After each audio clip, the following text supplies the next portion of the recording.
Selamat mendengarkan podcast ini. Bapak, Ibu, dan saudara-saudara yang terkasih di dalam Tuhan, kebenaran saat ini berjudul memiliki koneksi yang benar.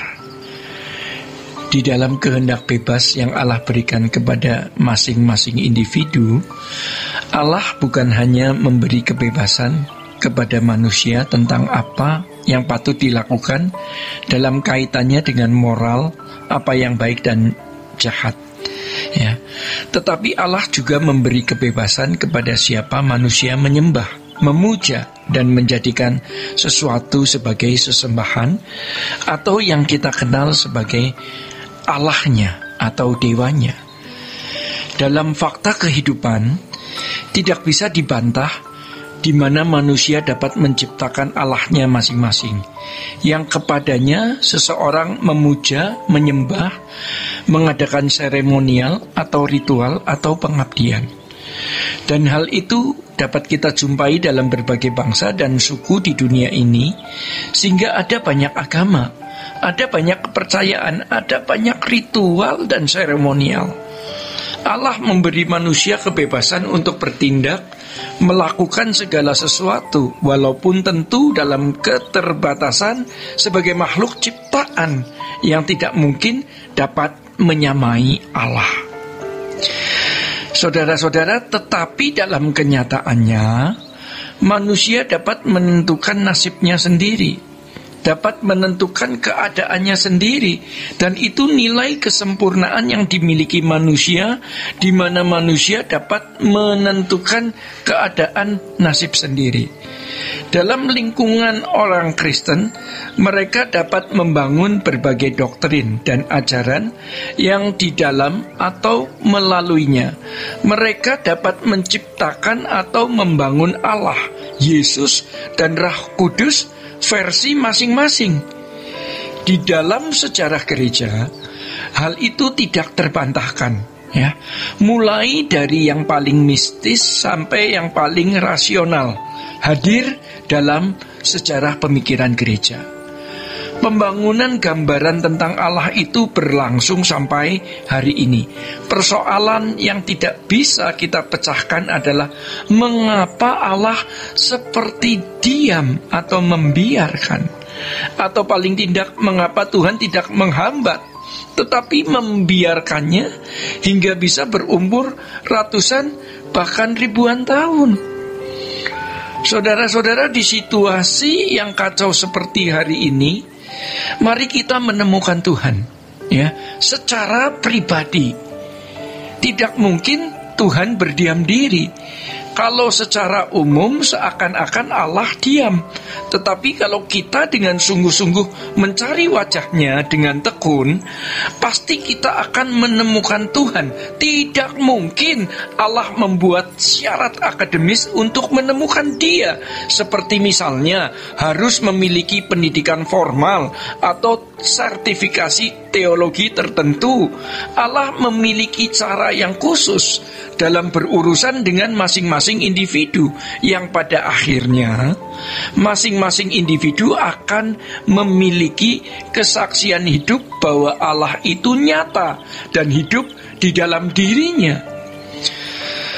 Dampak dari hal tersebut akan terasa nyata seiring waktu. Saudara-saudara, maka menjadi hal yang mutlak bahwa kita harus hidup di dalam penurutan terhadap kehendak Allah secara pribadi dalam hidup masing-masing, sebagaimana Yesus melakukan kehendak Bapa.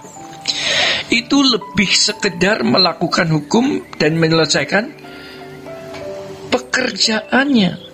Maka kalau kita memiliki pikiran dan perasaan Kristus, kita juga menemukan apa yang Allah ingini dalam hidup kita, apa yang Allah rencanakan dalam hidup kita, dan kita melakukan kehendaknya tersebut secara spesifik sesuai dengan pergumulan persoalan hidup kita masing-masing. Oleh karena itu, pilar utamanya adalah memiliki koneksi yang benar dengan Allah. Hari ini banyak orang Kristen yang tidak punya koneksi yang benar dengan Allah. Mereka memiliki koneksi dengan gereja, dengan agama Kristen, dengan liturgi Kristen, tetapi tidak connect dengan Allah secara pribadi. Buktinya apa? Salah satu di antaranya adalah takut mati. Saudara-saudara, sedangkan ciri orang yang memiliki koneksi yang benar dengan Tuhan, pertama, ia takut berbuat dosa. Semakin hari orang tersebut makin menjauhi dosa dan menjadi suci. Yang kedua, orang yang connect dengan Tuhan adalah orang yang tidak terlihat atau orang yang tidak terikat dengan dunia. Yang ketiga, orang yang sungguh-sungguh connect dengan Tuhan adalah orang yang rela berbuat apapun demi pekerjaannya. Jadi memang hidupnya itu hanya untuk mengabdi, ya. Maka kalimat baik kau makan atau minum atau melakukan segala sesuatu, lakukanlah semua untuk kemuliaan Allah.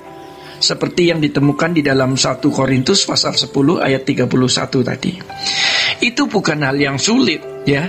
Yang keempat, rela dimiliki Allah. Dan yang terakhir, ia tidak takut mati, ya. Dan bahkan merindukan kerajaan surga karena memiliki kesadaran bahwa rumahnya bukan di bumi ini. Bapa hanya mau melihat apakah kita punya wajah Tuhan Yesus. Sebab kalau kita percaya Yesus, berarti kita harus menjadi seperti Dia, harus serupa dengannya. Jangan berbuat dosa lagi dengan menoleh ke belakang pada percintaan dunia dan kenajisan. Kita harus tinggalkan semua hal tersebut untuk berkemas-kemas pulang ke surga. Layaknya Abraham meninggalkan Ur Kasdim, hidup sebagai musafir untuk menemukan negeri yang direncanakan dan dibangun oleh Allah sendiri. Demikian pula kita, ya, sebagai umat pilihan harus terus berjalan dalam rencana Tuhan dan hanya berharap pada kemuliaan yang akan datang bersama dengan Allah. Demikian Bapak, Ibu, dan saudara-saudara yang terkasih di dalam Tuhan, kebenaran saat ini. Sola Gracia.